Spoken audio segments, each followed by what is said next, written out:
स्वागत है इस कार्यक्रम में। हम आपको देश में अभी तक की 10 बड़ी खबरें बताएंगे। तो नजर डालते हैं अभी तक की 10 बड़ी खबरों पर। मानसून की पहली बारिश में सड़क रेल मार्ग बाधित हो गया है। 10 नदियां उफान पर हैं। कुछ इलाकों में भूस्खलन के कारण संपर्क कटने की खबर है। अरुणाचल प्रदेश, असम समेत लगभग सभी राज्यों में भारी बाढ़ और भूस्खलन से भारी तबाही मची है। 4 लाख से अधिक लोग प्रभावित हुए हैं। 800 से अधिक घर पूरी तरह क्षतिग्रस्त हुए हैं। वहीं अब तक 24 लोगों की मौत हो चुकी है। हजारों लोगों को राहत शिविरों में पहुंचाया गया है। असम और अरुणाचल सरकार ने बाढ़ और भूस्खलन से मरने वालों के परिजनों के 4 लाख रुपए की आर्थिक मदद की घोषणा कर दी है। अमेरिका के कोलोराडो राज्य के एक मॉल में आतंकी हमले की खबर सामने आई है। इस मामले में देश की संघीय जांच एजेंसी FBI निदेशक काश पटेल ने कहा, हमले के तमाम पहलुओं की जांच की जा रही है। घटना 13वीं स्ट्रीट और पर्ल स्ट्रीट के चौराहे पर हुई, जिसमें कई लोग घायल हुए। स्थानीय अधिकारियों के मुताबिक हमलावर ने बोल्डर के पर्ल स्ट्रीट मॉल में अचानक मोलोटोव कॉकटेल फेंकी। मौके पर मौजूद पुलिस ने हिरासत में ले लिया है। हमले के संदिग्ध शख्स ने फ्री फिलिस्तीन जैसे नारे भी लगाए। हमला उस समय हुआ जब एक स्वयंसेवी समूह run for the there lions शांतिपूर्ण प्रदर्शन कर रहा था। आज दिल्ली में 12 वार्ड समितियों के चुनाव है। वार्ड समितियों में इस बार मुकाबला भाजपा, आप और कांग्रेस के बीच नहीं है, बल्कि नई सियासी ताकत के रूप में उभर रही IVP भी अहम भूमिका में है। भाजपा और IVP का गठबंधन आप पार्टी के लिए नई चुनौती बनकर उभरा है। इस बार कांग्रेस ना तो आपके साथ है और ना अन्य पार्टी के साथ है। तीनों पार्टियां अपने पार्षदों को एकजुट रखने के साथ विरोधी खेमे के पार्षदों को अपने खेमे में मिलाने की कोशिश में रह चुकी है। MCD के 12 वार्ड समितियों में से 3 पर अध्यक्ष व उपाध्यक्ष निर्भर चुने जाएंगे। 4 वार्ड समितियों में मुकाबला बेहद कड़ा है, जहां तीनों पार्टियों की प्रतिष्ठा दांव पर है।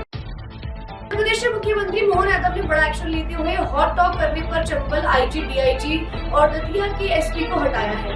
मोहन यादव ने पुलिस प्रशासन में बड़ी कार्यवाही करते हुए एक सख्त संदेश दिया है। शासन और प्रशासन में अनुशासन में जवाबदेही को सर्वोपरि मानते हुए CM ने 2 जिलों के पुलिस अधीक्षकों के साथ चंबल रेंज के IG और DIG को हटाने के निर्देश जारी किए हैं। DGP से रिपोर्ट मिलने के बाद CM ने विवादित 4 अधिकारियों को हटाते हुए कुल 10 IPS अधिकारियों के तबादले कर दिए हैं। साथ ही महिला CSP ख्याति मिश्रा के पति व अन्य परिजनों द्वारा लगाए जा रहे आरोपों के चलते कटनी SP अभिजीत रंजन को भी हटा दिया गया है।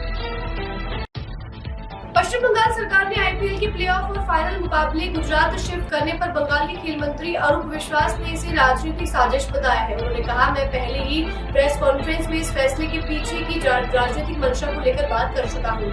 BCCI और IPL गवर्निंग बॉडी ने कोलकाता में संभावित बारिश के पूर्वानुमान के आधार पर मैच शिफ्ट करने की बात कही थी, लेकिन विश्वास ने दावा किया कि यह फैसला केवल मौसम पर आधारित नहीं था, बल्कि इसके पीछे राजनीतिक उद्देश्य थे।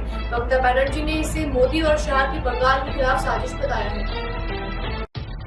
विश्व चैंपियन डोमाराजू मुकेश ने नॉर्वे चेस 2025 टूर्नामेंट के छठे दौर में पूर्व वर्ल्ड नंबर 1 मैग्नस कार्लसन को अपने करियर में पहली बार क्लासिकल टाइम कंट्रोल में हराकर शानदार जीत हासिल की है। सफेद मोहरों से खेलते हुए भारत के इस युवा खिलाड़ी ने दबाव में भी गेम पर अपनी पकड़ बनाए रखी और अंतिम राउंड में 34 वर्षीय नाइजीरियन ग्रैंड मास्टर की दुर्लभ गलती का फायदा उठाते हुए इसे यादगार जीत में बदल दिया है। इस मुकाबले में मुकेश से हारने के बाद मैग्नस कार्लसन का रिएक्शन देखने लायक था। उन्होंने टेबल पर मुक्का मारकर अपनी खींच निकाली, वहीं डी मुकेश बहुत शांत दिखे। रूस और यूक्रेन ने एक दूसरे पर 3 वर्षों के अब तक के सबसे बड़े हमले किए हैं। यूक्रेन की वायुसेना ने रविवार को बताया कि रूस ने पिछले 3 वर्षों में शुरू हुए युद्ध के बाद अब तक का सबसे बड़ा हमला किया है। रूस ने यूक्रेन पर 472 ड्रोन दागे हैं। इस ड्रोन हमले के साथ साथ रूस ने 7 मिसाइलें भी दागी हैं, जिनमें 12 यूक्रेनी सैनिक मारे गए हैं और 60 से अधिक घायल हुए हैं। इस मिसाइल हमले में उनकी प्रशिक्षण इकाई को निशाना बनाया गया।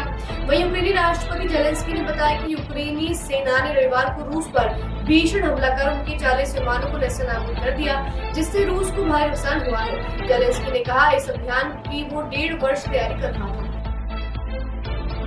रेखा गुप्ता ने अपनी सरकार की सफलतापूर्वक 100 दिन पूरे होने पर 2 दिवसीय उत्तराखंड का दौरा किया। रविवार को रेखा गुप्ता अपने पति के साथ हर की पौड़ी पहुंची, जहां मां गंगा के चरणों को नमन करते हुए प्रार्थना की कि भारत विकसित हो और उसमें दिल्ली भी अपना स्थान बनाए। आज सुबह सोमवार को CM रेखा गुप्ता अपने परिवार के साथ केदारनाथ पहुंची, जहां पूजा अर्चना के बाद केदारनाथ धाम से रवाना हुई। रेखा गुप्ता ने कहा, मां गंगा का स्नान हर भारतवासी के लिए बहुत महत्वपूर्ण है और मैं सौभाग्यशाली हूँ कि मेरे को सौभाग्य कई बार मिला है।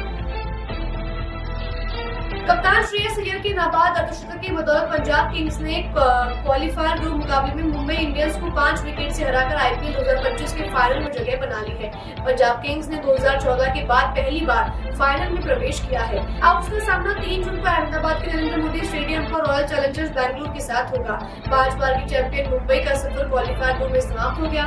टीम ने एलिमिनेटर्स में गुजरात को हराया था। पंजाब और आरसीबी ने अब तक कभी आईपीएल की ट्रॉफी नहीं जीती है। ऐसे में तय है कि टूर्नामेंट को एक नया चैंपियन मिलेगा।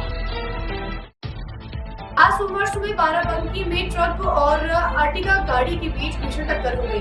गोंडा जिले के रामाशंकर मौर्य अपनी पत्नी, बेटा, बेटी और साले और उनकी पत्नी के साथ अर्टिगा कार से कानपुर से गोंडा वापस लौट रहे थे। सोमवार सुबह बाराबंकी जिले के रामनगर कोतवाल थाना क्षेत्र में एक ढाबे के पास पहुंचे थे कि एक ट्रक और कार में आमने सामने की टक्कर हो गई। हादसे में कार सवार 4 जनों की मौके पर ही मौत हो गई, जबकि अन्य घायल हो गए।